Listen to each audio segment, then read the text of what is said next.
Bonjour à tous et bienvenue sur boursicoté.com pour cette nouvelle analyse technique du CAC 40 en clôture.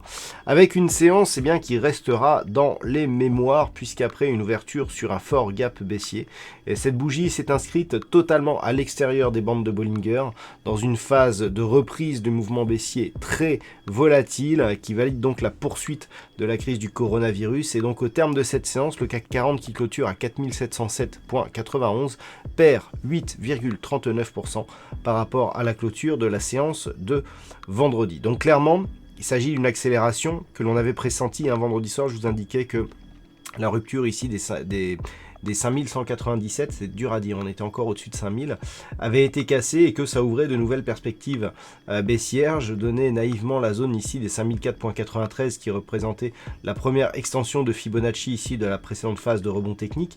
Et bien c'est la deuxième zone d'extension que l'on est venu chercher ici, 261,8%, avec donc un contact à 4693.22. Et regardez, le point bas de la séance, il se trouve à 4691.20, donc à 2 points près, on vient chercher ici cette extension de Fibonacci comme point bas significatif de la séance, et donc on se stabilise juste au-dessus. Alors, cette extension, qu'est-ce qu'elle veut dire ?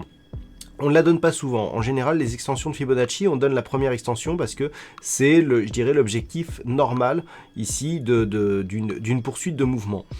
Cette deuxième extension, ce qu'elle nous indique, c'est que, alors elle est très rarement atteinte, c'est pour ça qu'on ne la donne pas non plus souvent en termes d'objectifs, mais lorsqu'elle est atteinte d'une manière très rapide comme ça veut dire qu'on est sur un mouvement très puissant, potentiellement très puissant, et donc qui peut continuer. Mais sur ce niveau, en général, on a toujours des réactions techniques. Alors, c'est en général, c'est de l'analyse technique, c'est une histoire de probabilité. Donc, on a ici un mouvement qui est venu chercher cette zone à 2 points près. On s'est stabilisé juste au-dessus. Malgré tout, on est dans une dynamique ici fortement baissière. Et c'est ce que nous indiquent aussi les indicateurs, puisque au niveau des indicateurs, nous avons donc des histogrammes du MACD qui dépassent leur point bas. Donc, on n'est plus en divergence. On a un RSI ici qui revient donc en zone de survente. Là aussi, 16,22, on est sur des niveaux très très faibles. On n'est plus en divergence.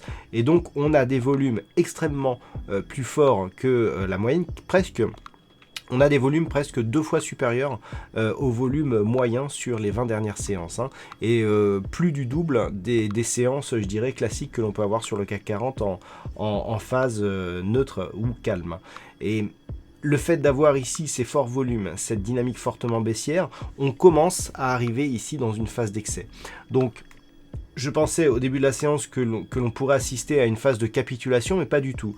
On a dans un premier temps, et notamment à l'ouverture des marchés US, on a vu une forte attaque baissière, notamment sur les marchés US, suivie d'un fort rebond. On a eu un début de V-bottom, sauf que ce V-bottom, il ne s'est pas validé. L'ancienne zone de résistance n'est pas été validée en tant que support, et donc on revient ici sur des points bas, et je dirais même que sur les contrats futurs, on est déjà en train d'inscrire des nouveaux points bas significatifs. Donc clairement, on est toujours sur une poursuite de mouvement, on n'est pas ici sur une bougie de capitulation, et l'objectif reste la zone ici des 4570, zone de laquelle je vous parlais vendredi, et encore une fois, je ne pensais pas qu'elle sera atteinte aussi rapidement. Donc une dynamique très très forte. On a eu de nombreuses causes à cette baisse, avec notamment donc l'évolution du coronavirus, avec la mise sous quarantaine de toute une partie de la population italienne, le coup de pression de l'Arabie Saoudite concernant les prix du pétrole. Tout cela a énormément déstabilisé les marchés financiers, et les résultats sont là, et bien tout simplement ce fort gap ici, avec donc des suspensions. Les marchés américains ont été suspendus à l'ouverture, des mesures donc de sécurité qui ont été mises en place, et malgré tout on obtient cette forte baisse. Donc ce que l'on peut voir aussi, c'est que d'un point de vue hebdomadaire, on arrive sur des niveaux qui sont franchement majeurs. Voilà, donc là on a effectivement la configuration telle qu'elle est. Je vous l'indiquais d'ailleurs la semaine dernière. Là on a cassé donc cette zone. La prochaine zone majeure long terme, c'est la zone ici des 4570 points. Et on en est très très proche. Je dirais même que sur les futurs, on y est déjà sur cette zone. Donc là on est sur un mouvement où si on casse ici ce niveau, qui était le point bas significatif ici que l'on avait eu en fin d'année 2018, d'un point de vue long terme, on passe en tendance baissière, puisqu'on casse ce point bas significatif de tendance long terme. Et ça veut dire beaucoup de choses. Ça veut dire qu'il va encore y avoir des positions qui seront débouclées et qui vont continuer à alimenter ici ce mouvement baissier.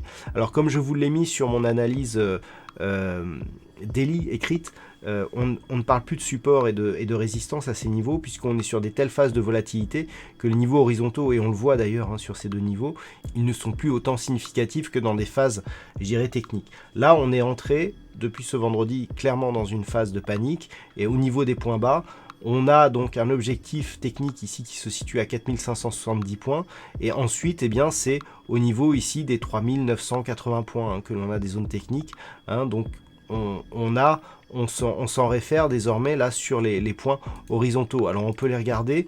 Donc la première zone de support que l'on a, elle est ici. On le voit bien ici sur cette phase et sur cette phase, environ 4300 points. Et la deuxième zone de support que l'on a, c'est cette zone ici.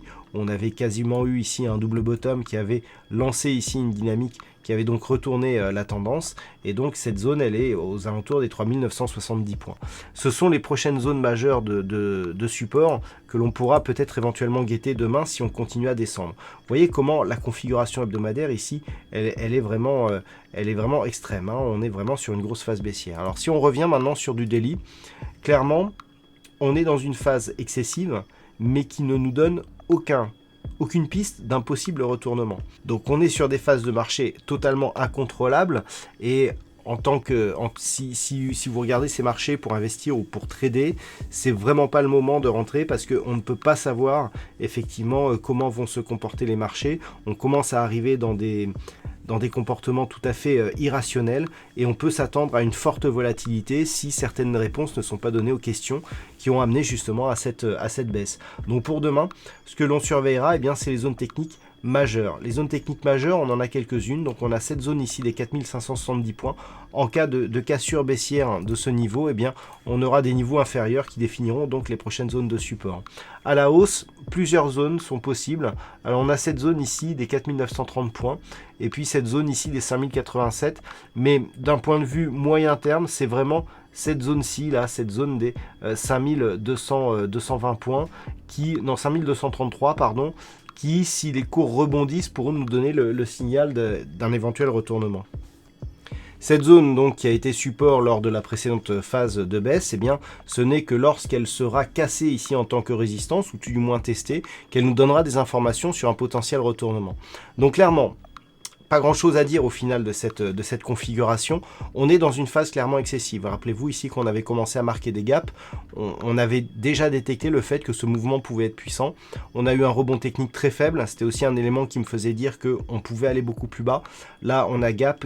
Les gaps ils s'élargissent.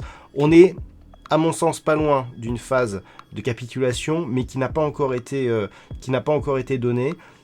On est proche d'une phase de retournement, d'une phase d'accélération qui provoquera donc justement ce rebond caractéristique de fin de crack, mais pour l'instant on n'y est pas. Donc prudence, ça peut encore fortement baisser, on peut encore avoir une énorme volatilité, donc énormément de prudence sur ces marchés, et donc on se réfère ici aux quelques points techniques qui restent majeurs actuellement. Voilà, malheureusement pas grand chose de plus à dire sur cette configuration technique. D'un point de vue statistique, et j'aime autant vous dire que cette configuration étant rarissime, on n'a pas de statistiques qui puissent nous donner des indications sur une évolution future, donc il faudra vraiment se fier au mouvement de marché. Pour l'instant, ça reste baissier, et je dirais que tant que l'on ne remonte pas ici au-dessus des 5233, eh bien on reste dans un marché fortement baissier. Voilà donc pour ce point en clôture. Passez une bonne soirée. On se retrouve dès demain pour toutes les autres analyses techniques du site boursicoté.com.